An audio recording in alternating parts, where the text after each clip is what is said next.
Hello दोस्तों, अगला video लेके आए हैं।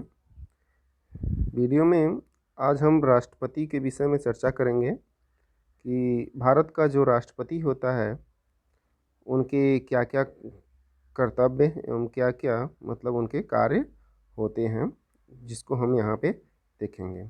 ठीक है, चलिए स्टार्ट करते हैं।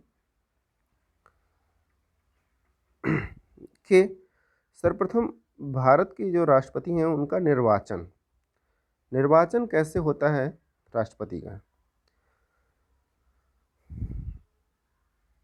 राष्ट्रपति का निर्वाचन जनता प्रत्यक्ष रूप से नहीं करती, बल्कि एक निर्वाचन मंडल के सदस्यों द्वारा उनका निर्वाचन किया जाता है, जिसमें निम्न लोग शामिल होते हैं। देखिए, सबसे पहले इसमें शामिल कौन होता है? संसद के दोनों सदनों के निर्वाचित सदस्य। ठीक है दोस्तों, संसद के दोनों सदनों के निर्वाचित सदस्य। इसका ये अर्थ है कि लोकसभा तथा राज्यसभा के जो निर्वाचित सदस्य हैं उन सदस्यों द्वारा राष्ट्रपति के निर्वाचन में भाग लिया जाता है। जैसे इस समय लोकसभा में कितने सदस्य हैं, कमेंट में बताइएगा कितने सदस्य हैं लोकसभा में तथा राज्यसभा में। तो लोकसभा में इस समय हम बता रहे हैं आपको 500 कुल 52 सीटें हैं। कितनी सीटें हैं? 552 सीटें टोटल हैं, जिसमें कि 7 सीटें जो हैं वो कहाँ के लिए हैं? सोचिए जरा, कहाँ के लिए 7 सीटें? वो 7 सीटें हैं दोस्तों जम्मू कश्मीर के पीओके क्षेत्र के लिए हैं, जो पाकिस्तान में इस समय अधिकृत है। बाकी बचे कितने सीटें? 545 सीटें। अब 545 सीटों में 2 सदस्यों को राष्ट्रपति खुद मनोनीत करता है। बचे कितने? 543 सीटें। अब 543 जो सीटें बची हैं, इन सीटों पर लोकसभा में चुनाव होता है, जो प्रत्यक्ष रूप से जनता द्वारा निर्वाचित होते हैं। ठीक है, वे सदस्य राष्ट्रपति के चुनाव में भाग लेते हैं। ठीक इसी तरह से राज्यसभा में टोटल जो सीट होते हैं वो कितने होते हैं? वो होता है 250 टोटल सीट होते हैं, जिसमें से कि 12 सदस्य राष्ट्रपति द्वारा क्या होते हैं? मनोनीत होते हैं। तो बचा कितना दोस्तों? 238 सीटें। ठीक है, इन पे चुनाव होता है, लेकिन ये चुनाव हर 2 वर्ष में होता है।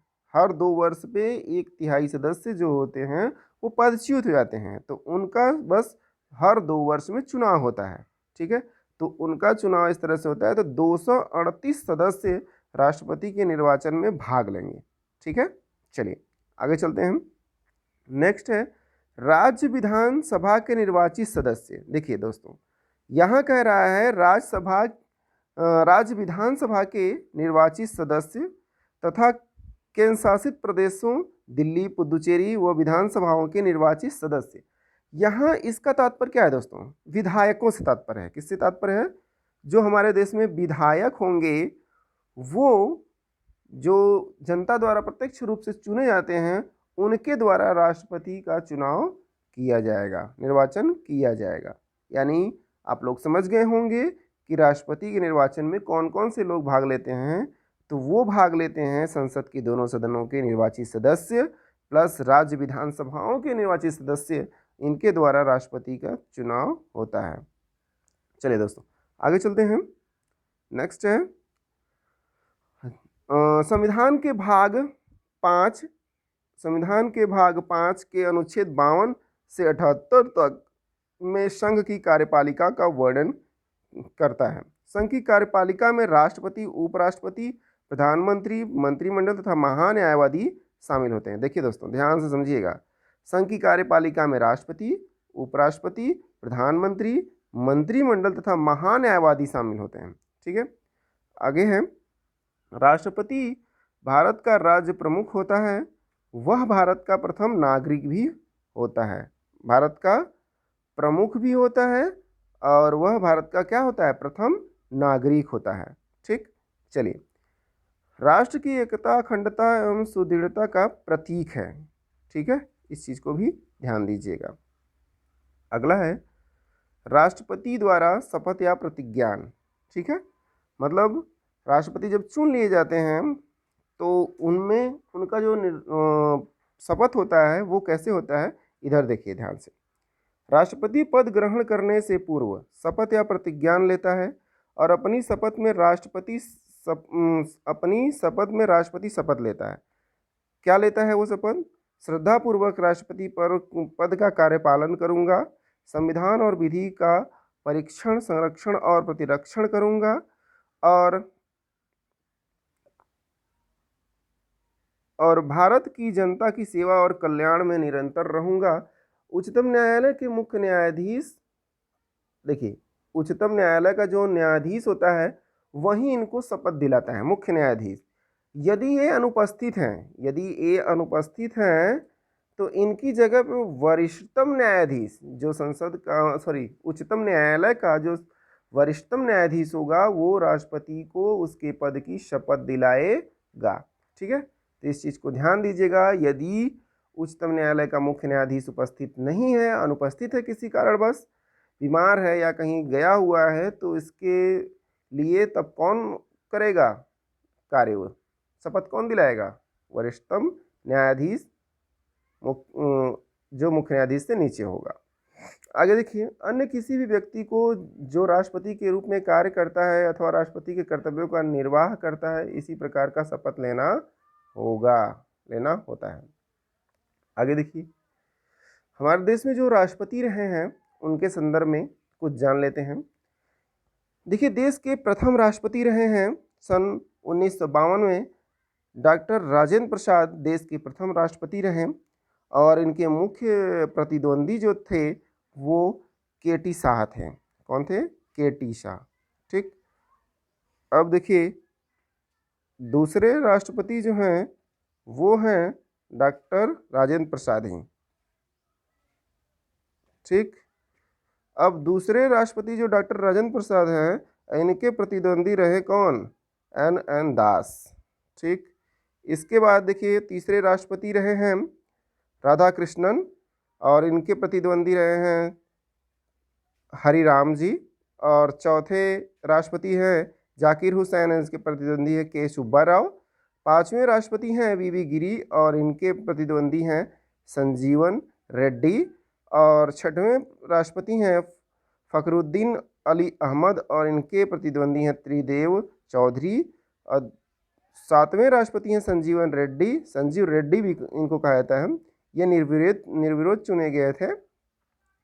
अब इसके बाद हैं 1982 में ज्ञानी जैल सिंह और इनके प्रतिद्वंदी थे आर खन्ना। ठीक है, HR खन्ना। अब आगे देखते हैं, ज्ञानी जैल सिंह की बात कौन आते हैं? आर वेंकट रमन आते हैं। ठीक है, और किस वर्ष? 1987 में, और इनके प्रतिद्वंदी थे कृष्णा अय्यर थे। ठीक है, अब अगले हैं डॉक्टर शंकर दयाल शर्मा जो 1992 में आए थे। ठीक है, और प्रतिद्वंदी इनके रहे जॉर्ज स्लेव। ठीक, आगे देखिए, नेक्स्ट है 11वें राष्ट्रपति जो हैं KR नारायणन और प्रतिद्वंदी थे TN सेशन। ठीक है, और 12वें राष्ट्रपति जो थे 2002 में APJ अब्दुल कलाम जी थे और इनके प्रतिद्वंदी थे लक्ष्मी सहगल जी। ठीक, अब 13वें राष्ट्रपति रही कहिए, क्योंकि महिला राष्ट्रपति थी और देश की प्रथम महिला राष्ट्रपति यही हैं। ठीक है, श्री प्रतिभा पाटिल। ठीक है, और 2007 में निर्वाचित हुई और इनके प्रतिद्वंदी थे BS शेखावत। ठीक, नेक्स्ट है 2012 में 14वें राष्ट्रपति के रूप में प्रणब मुखर्जी बने और इनके प्रतिद्वंदी PA संगमा थे, और 2017 में राष्ट्रपति बनते हैं 15वें राष्ट्रपति रामनाथ कोविंद और इनकी प्रतिद्वंदी एक महिला हैं जिनका नाम है मीरा कुमार। ठीक, इस तरह से कुल देश में 15वें राष्ट्रपति के रूप में पदभार को संभाला है किसने? रामनाथ कोविंद जी ने। चलिए, अगला है राष्ट्रपति पर महाभियोग। देखिए, जो राष्ट्रपति होते हैं उन पर महाभियोग किस लिए लगाया जाता है, यहाँ पहली लाइन में स्पष्ट किया गया है कि संविधान का उल्लंघन करने पर, यदि राष्ट्रपति के द्वारा संविधान का किसी तरह से उल्लंघन किया जाता है तो उनके ऊपर जो है महाभियोग चलाया जाएगा। क्या चलाया जाएगा? महाभियोग चलाया जाएगा।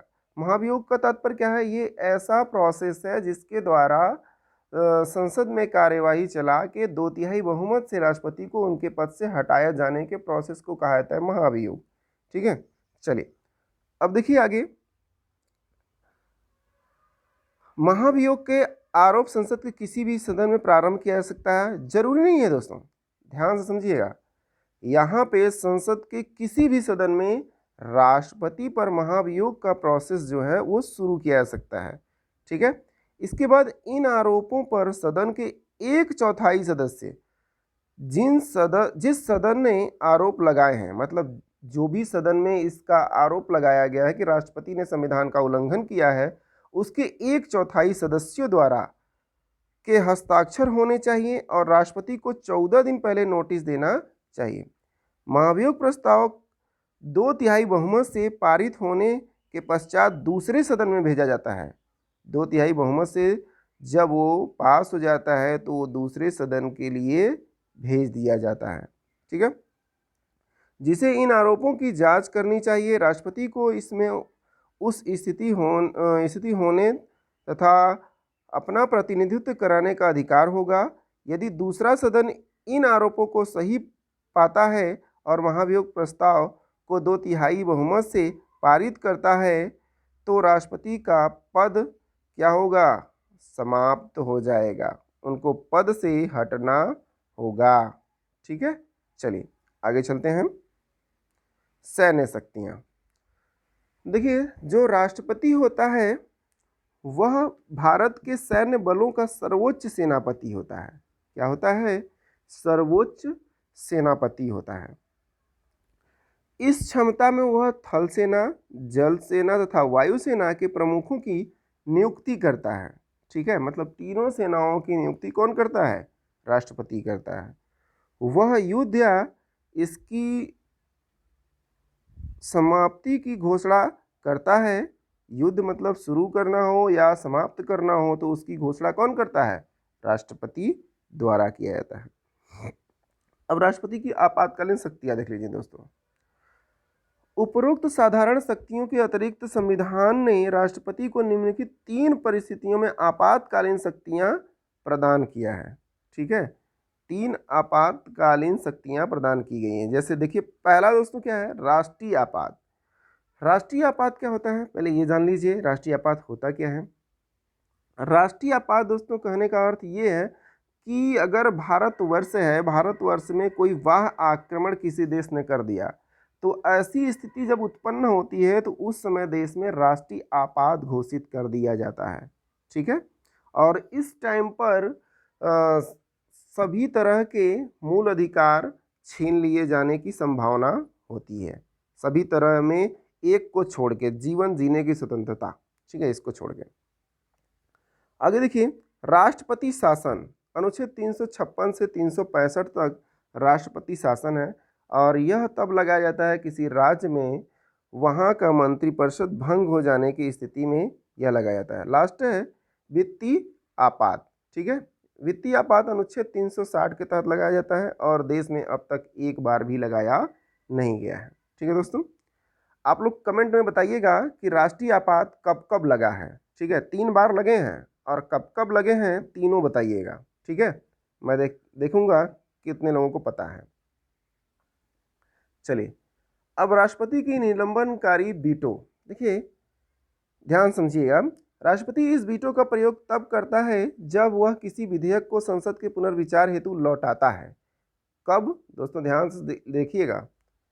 देखिए, राष्ट्रपति इस वीटो का प्रयोग तब करता है जब वह किसी विधेयक को संसद के पुनर्विचार हेतु लौटाता है। हालांकि यदि संसद उस विधेयक को पुनः किसी संशोधन के बिना अथवा संशोधन के साथ पारित कर राष्ट्रपति के पास भेजती है तो उस पर राष्ट्रपति को अपनी स्वीकृति देना बाध्यकारी होगा। कहने का अर्थ क्या है दोस्तों? इसका ये अर्थ है कि राष्ट्रपति एक बार कोई पत्र उनके पास पुनर्विचार के लिए आता है तो उसे लौटा सकते हैं, दूसरी बार आएगा तो वो बाध्य होंगे उस पर स्वीकृति देने के लिए। आगे है राष्ट्रपति के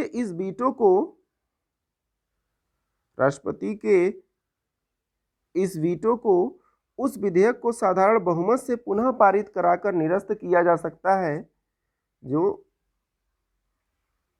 आगे है। जैसे पॉकेट वीटो है, इस मामले में राष्ट्रपति विधेयक पर न तो कोई सहमति देता है और न अस्वीकृति देता है। मतलब इसमें संशय होती है, राष्ट्रपति को संशय होती है कि क्या करें क्या ना करें, इसलिए उसे पॉकेट वीटो कहा गया है। और न ही उसे लौटाता भी नहीं है। क्या करता है, उसको लौटाता भी नहीं। देखिए पहले आपने देखा कि वो लौटा देता था, लेकिन अब वो लौटा भी नहीं रहा है। वो उलझन में है कि क्या किया जाए क्या ना किया जाए, तो उसके लिए वो अपने पास ही रख लेता है, विधेयक को लंबित कर देता है। राष्ट्रपति विधेयक पर किसी भी प्रकार का निर्णय न देने की सकारात्मक अथवा नकारात्मक शक्ति पॉकेट वीटो के नाम से जानी जाती है। राष्ट्रपति इस वीटो शक्ति का प्रयोग इस आधार पर करता है कि संविधान में उसके समक्ष आए किसी विधेयक पर निर्णय देने के लिए कोई समय सीमा तय नहीं है, इसीलिए ऐसा करता है। दूसरी ओर अमेरिका में यह व्यवस्था है कि राष्ट्रपति को 10 दिनों के भीतर वह विधेयक पुनर्विचार के लिए लौटाना होता है। मतलब आप पास में नहीं रख सकते हैं उसे, 10 दिन के भीतर उसे लौटा दीजिए आप। इस प्रकार यह कहा जा सकता है कि भारत के राष्ट्रपति की शक्ति इस संबंध में अमेरिका की राष्ट्रपति से क्या है, ज़्यादा है। ठीक, देखिए वीटो पावर का सर्वप्रथम प्रयोग जो किया गया था वो किया गया था ज्ञानी जैल सिंह के द्वारा। किसके द्वारा, ज्ञानी जैल सिंह के द्वारा वीटो पावर का सर्वप्रथम प्रयोग किया गया था, इन्हीं के द्वारा। भारतीय डाक संशोधन अधिनियम के लिए ये लाया गया था। ठीक है, भारतीय डाक संशोधन अधिनियम के लिए ये चीज़ लाया गया था, और किसके द्वारा, यानी जैल सिंह के द्वारा। ठीक है, इस चीज़ को याद रखिएगा, राजीव गांधी के समय में 1986। आगे चलते हैं। राष्ट्रपति की अध्यादेश जारी करने की शक्ति। संविधान के अनुच्छेद 123 के तहत राष्ट्रपति को संसद के 17वां की अवधि में अध्यादेश जारी करने की शक्ति प्रदान की गई है। इन अध्यादेशों का प्रभाव व शक्तियां संसद द्वारा बनाए गए कानून की तरह ही होती है। संसद के द्वारा बनाए गए कानून की तरह होती है, परंतु ये प्रकृति से अल्पकालीन होती है। कैसी होती है, अल्पकालीन। अनुच्छेद याद रखिएगा, अनुच्छेद 123, और इस नोट्स में पढ़ लीजिएगा अच्छे से। ठीक है, चलिए आगे देखते हैं। राष्ट्रपति की क्षमादान शक्ति। राष्ट्रपति की क्षमादान शक्ति, सबसे पहले आप ये अनुच्छेद याद रखेंगे। संविधान के अनुच्छेद 72 में राष्ट्रपति को उन व्यक्तियों को क्षमा करने की शक्ति प्रदान की गई है जो निम्नलिखित में से किसी अपराध के लिए दोषी करार दिए गए हैं। जैसे देखिए, संघीय विधि के विरुद्ध किसी अपराध में दिए गए दंड में, मतलब संघीय विधि के विरुद्ध किसी अपराध में दिए गए दंड, पहला ये हो जाएगा। दूसरा है सैन्य न्यायालय द्वारा दिए गए दंड, और तीसरा होगा यदि दंड का स्वरूप मृत्यु दंड हो। ठीक है, इस तरह का कोई है तो राष्ट्रपति क्षमादान कर सकता है, क्षमादान दे सकता है। राष्ट्रपति की क्षमादान शक्ति न्यायपालिका से स्वतंत्र है, मतलब न्यायपालिका से इसका कोई लेना देना नहीं है, ये पूर्णतः स्वतंत्र होता है।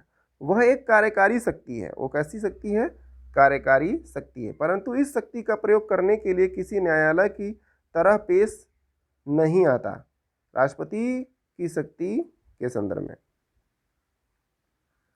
आगे देखते हैं राष्ट्रपति के से संबंधित महत्वपूर्ण अनुच्छेद। ठीक है, देखिए अनुच्छेद सबसे महत्वपूर्ण है इस संदर्भ में।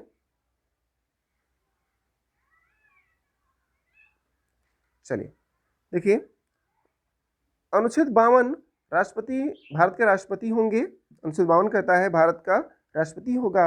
और 53 कहता है कि संघ की कार्यपालिका शक्ति राष्ट्रपति में निहित होगी।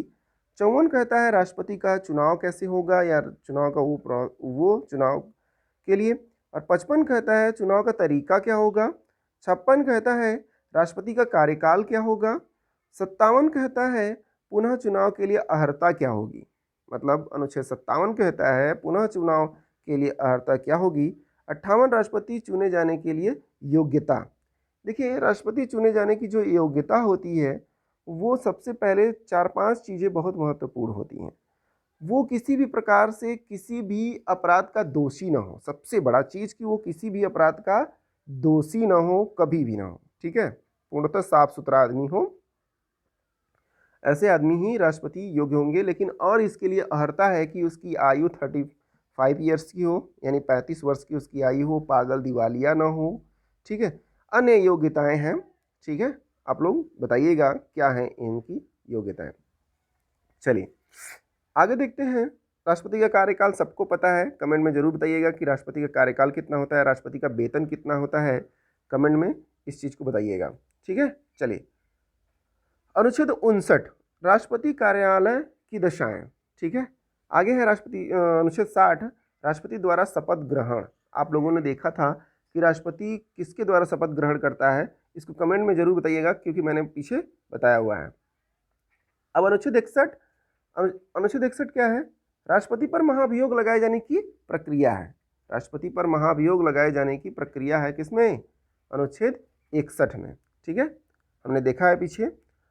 अनुच्छेद 62 राष्ट्रपति पद की रिक्ति की पूर्ति के लिए चुनाव कराने का समय, ठीक है, वो चुनाव कराने का समय क्या होगा, वो अनुच्छेद 62 में बताया गया। अनुच्छेद 65 उपराष्ट्रपति का राष्ट्रपति के रूप में कार्य करना, उपराष्ट्रपति का राष्ट्रपति के रूप में कार्य करना। ये कब होता है दोस्तों, ये तब होता है जब राष्ट्रपति अपने पद से किसी कारणवश हटा दिए जाते हों, या भारत में हो ही ना, या वो बीमार हो काफ़ी, ठीक है। तो इन परिस्थितियों में राष्ट्रपति का कार्यभार अगर उपराष्ट्रपति संभालता है तो किस अनुच्छेद के तहत, अनुच्छेद 65 के तहत वो पद को संभालता है।